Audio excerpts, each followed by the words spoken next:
1983, dans la ville de Manhattan Beach, en Californie, aux États-Unis, la dirigeante de l'établissement préscolaire McMartin, Virginia McMartin, sa fille Peggy McMartin Bucky, son petit-fils Ray Bucky, sa petite-fille Peggy Ann Bucky et 3 enseignantes de l'établissement ont été accusées de maltraitance sur enfants avec abus sexuels ritualisés satanistes sur environ 400 enfants.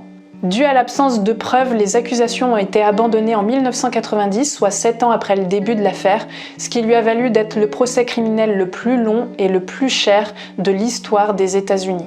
Cette affaire est également à l'origine d'une panique et d'une hystérie collective au sein des États-Unis. Mais comment 7 personnes ont pu être accusées à tort de faits aussi graves sur autant d'enfants, malgré une absence totale de preuves? Mais surtout, comment autant d'enfants, mais également de parents d'enfants, ont pu croire qu'ils ont été abusés sexuellement? Eh bien, laissez-moi vous raconter cette histoire incroyable surnommée l'affaire McMartin, qui est, je pense, importante à connaître pour tous les praticiens en hypnose, mais pas seulement, et vous allez très vite comprendre pourquoi.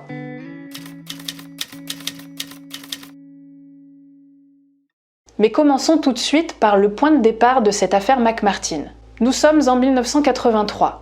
Jody Johnson, la mère d'un des élèves de l'établissement McMartin, signale à la police que son fils a été sodomisé par Ray Bucky, un des enseignants et petit-fils de la dirigeante Virginia McMartin. Alors sur quoi elle s'appuie pour porter cette accusation?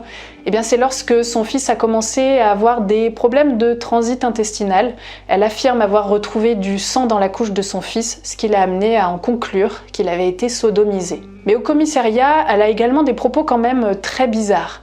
Elle affirme par exemple que les enseignants ont eu des rapports sexuels avec des animaux, que Ray Bucky pouvait voler, genre dans les airs, et que Peggy Ann, une autre enseignante, avait fait un trou sous le bras d'un des enfants de l'établissement. Donc c'est vraiment des propos très graves, mais qui sont quand même très étranges. Donc la police décide d'ouvrir une enquête. Le suspect, Ray Bucky, a donc été arrêté et questionné suite à ces allégations, mais il a été relâché le même jour étant donné que les policiers n'ont trouvé absolument aucune preuve qui permettrait de corroborer les dires de Jody Johnson. Mais vous vous doutez bien que l'affaire ne s'arrête pas là. Parce que Jody Johnson, elle est convaincue que Ray Bucky, mais aussi les autres enseignants, ont abusé de son fils et elle pense même que d'autres élèves ont dû subir la même chose. Alors elle a envoyé une lettre directement au procureur en espérant se faire entendre, dans laquelle elle affirme que son fils a été victime d'un rituel satanique au sein de l'établissement McMartin.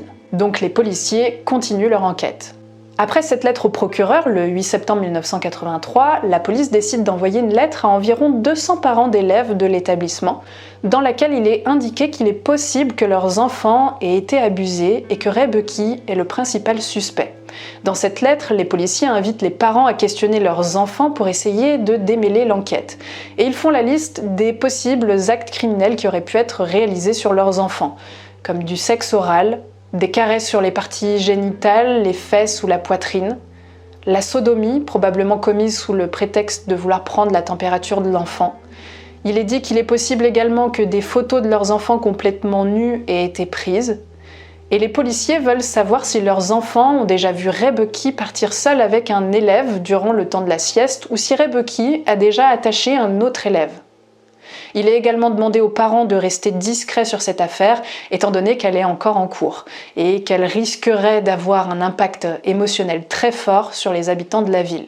Donc il demande aux parents de ne pas parler de cette affaire en dehors de leur cercle familial très proche. Voilà, ça c'est en gros la lettre qui a été envoyée aux parents. Alors je pense que vous pouvez imaginer l'état dans lequel les parents se sont retrouvés. Et bien évidemment que les parents ont commencé à parler entre eux. The parents start to talk to their kids, and then they start to talk to each other, and then they start to compare notes, and pretty soon emotionally involved parents are engaging in leading and suggestive questioning of their child. Suite à ça, les policiers ont commencé à renvoyer les parents inquiets vers un institut, le CII, qui est le Children's Institute International, qui est spécialisé dans les maltraitances et où les enfants allaient pouvoir être interrogés par des professionnels. À la tête de cet institut, on trouve Kee, de son vrai prénom Kathleen McFarlane, qui est assistante sociale. Et c'est elle qui va mener les entretiens auprès d'environ 400 élèves de McMartin. Durant les entretiens, Kee McFarlane utilise des marionnettes chaussettes et des poupées anatomiquement correctes, c'est-à-dire qu'elles ont une apparence réaliste et on peut y voir les parties génitales. Mr. Parrott, can you help Susie show us what happened to her? Et au tout début des entretiens, les enfants niaient avoir été abusés. Sauf que Kim McFarlane, elle était persuadée que les personnes abusées sexuellement refoulaient quasi systématiquement l'événement traumatique. Ce qui fait que selon elle, les victimes se protégeraient dans le déni. Donc quand les enfants niaient avoir été abusés, c'était pour elle précisément le signe qui prouvait qu'ils avaient été abusés. We have heard it 100 times or more from children. The same things, the same games, the same descriptions. Mais ça va encore plus loin. Sa méthode d'interrogation, qui a par la suite été très vivement critiquée et pour cause, puisqu'elle posait des questions très suggestives qui ont amené les enfants à développer de faux souvenirs. Mais quant à elle, Kim McFarlane, elle affirme que plus de 90% des 400 élèves qu'elle a interrogés ont déclaré avoir été abusés sexuellement. Elle a filmé tous les entretiens avec les enfants, il était donc très facile d'avoir une retranscription exacte de la manière dont les interrogatoires ont été menés. En voici un extrait. You have interviews that will start off with a therapist asking a child whether they had ever played any naked games. At McMartin, this was a huge topic, was naked games. And the children initially say no. So then they repeat the question. And then they repeat it again. Eventually, the children realize that their interview is never going to be allowed to end until they start giving the interviewer the kind of answer that she wants to hear.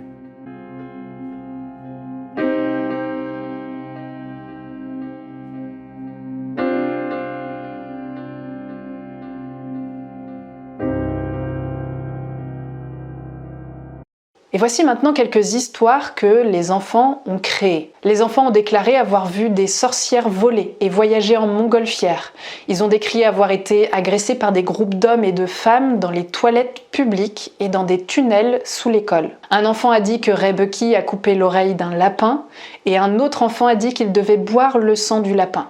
Un autre enfant a déclaré avoir vu Ray Bucky battre un cheval à mort avec une batte de baseball. Une petite fille a dit que des enfants étaient forcés de jouer à un jeu qui s'appelait le film de la star nue, où les enfants étaient photographiés nus. Un des enfants à qui on a montré différentes photos a reconnu Chuck Norris comme étant un des agresseurs. Comme vous pouvez le constater, les accusations des enfants étaient plus qu'étranges. Mais pour beaucoup, et notamment les parents d'élèves, les enfants n'étaient pas capables d'inventer des histoires aussi farfelues. Comment auraient-ils pu donner tous ces détails? Évidemment, les parents ne savaient pas encore que les méthodes d'interrogation utilisées sur les enfants étaient fortement suggestives, donc les parents ont cru les propos de leurs enfants et ils pensaient fermement que leurs enfants avaient été victimes de rituels sataniques cruels et odieux.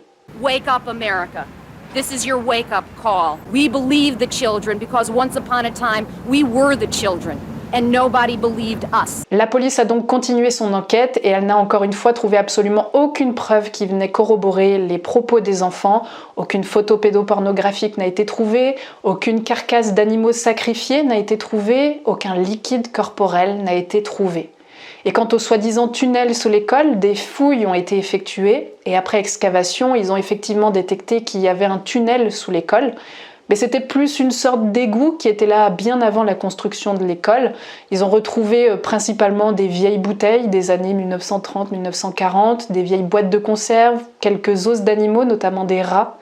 Mais il n'y a qu'un seul objet qui était un peu plus récent. Ils ont retrouvé des fragments de sacs plastiques, mais il est fort probable que ce soit les rats qui les aient ramenés dans le tunnel. Mais une chose est sûre, il n'y avait aucune trace d'abus ou de rites sataniques qui auraient pu se dérouler dans ces tunnels. Et il n'y avait aucun accès caché pour y accéder, comme certains enfants et parents d'élèves l'avaient affirmé. L'histoire aurait pu s'arrêter là, mais c'est allé encore plus loin.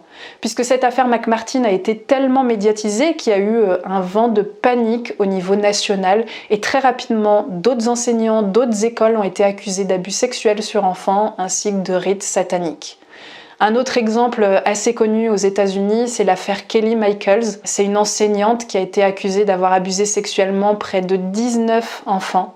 Mais là aussi, les accusations étaient très bizarres. Elle est accusée d'avoir inséré des Legos, des fourchettes, des cuillères, des couteaux tranchants et même une épée dans l'anus, les vagins ou même les pénis des enfants. Elle aurait fait boire son urine aux enfants. Elle aurait demandé aux enfants de se déshabiller et elle aurait mis et léché du beurre de cacahuète sur eux. Malheureusement, malgré ces allégations très étranges, le jury a décidé de croire les enfants et Kelly Michaels a passé 5 ans en prison avant d'être relâché. Et le point commun entre ces deux affaires, c'est les techniques d'interrogation suggestives et répétitives. Alors pour mieux comprendre comment les interrogatoires ont pu amener les enfants à inventer de telles histoires, je vais vous parler assez succinctement d'une expérience qui a été menée quelque temps après ces deux affaires. Elle a été réalisée sur des enfants âgés de 4 à 5 ans et les expérimentateurs présentaient 4 cartes aux enfants et sur ces cartes, il y avait des questions. Okay, Derek. This one says, have you ever seen a baby alligator eating apples on an airplane? No. No? Have you ever had your finger caught in a mousetrap and had to go to the hospital? No. No? Au début, comme on peut le voir, les enfants disent tous non. Mais ensuite, une fois par semaine, pendant 10 semaines, on leur reposait les mêmes questions. Et il n'y avait pas vraiment autant de manipulation comme ça a été le cas pour l'affaire McMartin, par exemple. Là, on leur répétait juste gentiment la question. You went to the hospital because your finger got caught in a mousetrap. Did that happen? Yeah? À partir déjà du 4e entretien, parfois c'était un peu avant et parfois un peu après, quasiment tous les enfants finissaient par dire « oui, c'est arrivé ». Mais ils ne faisaient pas qu'affirmer que c'était arrivé, ils donnaient également énormément de détails sur ce qui s'était passé. Did it hurt? Yeah. Yeah? Who took you to the hospital? My daddy, my mommy, my brother. So where in your house is the mousetrap? It's up down in the basement. Down in the basement. What is it next to in the basement? It's next to the firewood. Mais ce qui est surtout très surprenant, c'est qu'ils arrivent à raconter une histoire qui est plutôt cohérente. Par exemple, le petit garçon que je vous ai montré, il explique qu'il est descendu en bas dans la cave parce qu'il y avait son père qui était en train de prendre du bois pour la cheminée et qu'il voulait l'appeler pour aller manger. Mais il s'est disputé dans la cave avec son frère à propos d'une petite figurine d'action. Du coup, son frère l'a poussé et quand il est tombé, il a mis sa main dans le piège à souris. Plus tard, à la fin de l'expérimentation, quand ils ont revu le petit garçon, il était toujours capable de parler de ce qui lui était arrivé avec toujours autant de détails. Alors que, je vous le rappelle, ça n'a en réalité jamais eu lieu. Was there a time when you got your finger caught in a mousetrap and had to go to the hospital? Wow, which finger was it? Who went with you to the hospital? My mom and my dad and my brother Colin, but not my baby. He was in my mom's tummy. Mais encore plus intriguant, l'expérimentateur avait demandé au père de l'enfant de lui dire que c'était juste une expérience et que rien de tout ça n'était arrivé, qu'il n'avait donc jamais eu de doigt coincé dans un piège à rats. L'enfant aurait dit à son père qu'il comprenait, que c'était juste une histoire tout droit sortie de son imaginaire. Mais devant l'expérimentateur, voici ce que l'enfant répond. Let me ask you, did your father tell you something about the mousetrap finger story? No, Is it true? Did it really happen? A story. It really happened. It's really happened? You really got your finger caught? It's really happened. Yeah. Il semblerait que les enfants sont persuadés par la suite que c'est réellement arrivé, ça devient une croyance. Alors on pourrait se dire qu'avec les poupées, c'est quand même plus difficile pour l'enfant d'inventer une histoire, alors ils ont voulu tester ça. Et cette fois-ci, ce que les expérimentateurs ont fait, c'est qu'ils ont demandé à un pédiatre d'ausculter un enfant. Alors il mesure la taille du poignet de l'enfant, il met une petite étiquette sur le ventre de l'enfant, et il fait des chatouilles au pied de l'enfant avec un bâton. Le pédiatre n'a pas du tout été proche des parties génitales des enfants.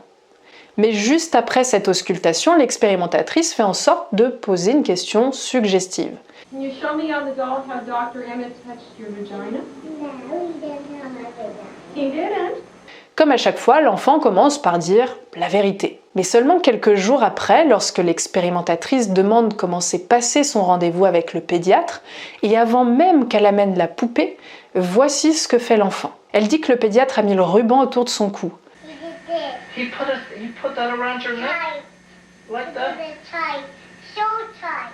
Et quand l'expérimentatrice lui donne la poupée, voici ce qu'elle fait. So what did he do? Put a stick in my vagina. He put a stick in your vagina? Yeah. Just like that?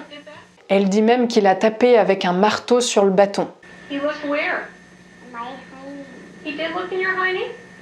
Ces deux expériences permettent de comprendre un peu mieux comment l'enfant en arrive à créer de faux souvenirs Et c'est important de préciser que, notamment dans la première expérimentation, elle s'est déroulée que sur quelques semaines, mais qu'en cas d'affaires criminelles, les enfants sont interrogés des dizaines et des dizaines de fois par des personnes différentes. Les policiers, les docteurs, les psychologues, les parents, les proches de l'enfant, puis les avocats. Donc il semblerait qu'avec l'insistance des questions, les enfants non seulement finissent par croire que ça leur est arrivé, mais ils sont capables de donner de nombreux détails. Pour revenir et pour terminer sur l'affaire McMartin, il faut savoir que Ray Buckey a tout de même passé 5 ans en prison avant d'être acquitté et relâché. We, the jury, in the above entitled action, find the very defendants not guilty. The children were never allowed to say in their own words what happened to them.